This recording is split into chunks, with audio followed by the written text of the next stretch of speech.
ఒక హారర్ కథ. శంషాబాద్ ఎయిర్పోర్ట్ రాత్రి 12 గంటలు.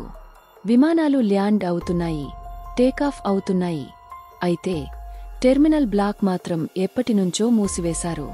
ఎవ్వరూ అక్కడికి పోరాదు. ఎందుకంటే అక్కడ ఏదో ఉంది. కొన్ని రహస్యాలు, కొన్ని శాపాలు.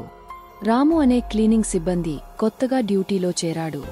మొదటి రోజు హడావుడిగా గడిచిపోయింది. కాని రాత్రి షిఫ్ట్లో డ్యూటీ వస్తుందనుకోలేదు. అతనికి టీం లీడర్ ఇచ్చిన అసైన్మెంట్, టెర్మినల్ క్లీన్ చేయి. పాత చెత్త ఆ రూంలోనే ఉందట. రాము ఆశ్చర్యపోయాడు. అందరూ అంటున్నారు ఆ బ్లాక్ హోంటెడ్ అంటూ. మీరు మాత్రం నన్ను అక్కడికి పంపుతున్నారు? టీం లీడర్ నవ్వేశాడు. అది నీ భయం. పోయి వచ్చేయ్, ఏదీ ఉండదు.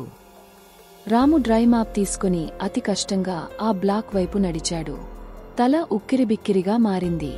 బ్లాక్ దగ్గరికి వెళ్లగానే అక్కడ చలి బాగా పెరిగినట్టు అనిపించింది. ఎయిర్ కండిషన్ లేదని తెలిసినప్పటికీ ఆ చలి అసహజంగా అనిపించింది. డోర్ తీయగానే చీకటి రక్తపు మచ్చలతో నిండినట్టు అనిపించింది. నెమ్మదిగా లోపలికి వెళ్లి స్విచ్ ఆన్ చేశాడు. వెలుతురు వచ్చిందిగాని వెనుక ఓ ఛాయలా కదిలినట్టు కనిపించింది. ఎవరు అని అరిచాడు రాము. సమాధానం లేదు.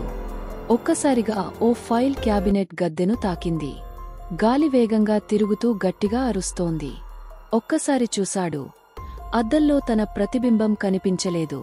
భయంతో వెనక్కి తిరిగిన రాము ఒక దెయ్యం వైట్ యూనిఫాంలో ఉన్న వాతావరణ సిబ్బంది రూపంలో కనిపించింది. చల్లగా మాట్లాడింది. ఎందుకు వచ్చావు? నేను ఎక్కడికి పోవలేను. ఈ టెర్మినల్ నాకే సొంతం. రాము షాక్ అయ్యాడు. అతడికి నిద్రపోయినట్టయింది. తర్వాత దొరికింది అతని మృతదేహం. కళ్లలో భయానక ఉన్మాదం, ముఖంపై గాగ భయం, రక్తపు మచ్చలు చుట్టూ. అప్పటినుంచి ఎవరూ టెర్మినల్కి పోరారు. ఎవరు రాత్రి షిఫ్ట్లో ఉండినా ఆ బ్లాక్ దరిచేరరాదు. ఎవరైనా వెళ్ళినా తిరిగెరారు. ఎయిర్పోర్ట్లో ఇప్పుడు చర్చ ఇదే. ఆ సిబ్బంది ఎవరు? ఎప్పుడు చనిపోయారు? ఆ టెర్మినల్కి ఎందుకు శాపం పడింది? ఇంకా నమ్మకమా? ఒక రాత్రి వెళ్ళి చూడండి.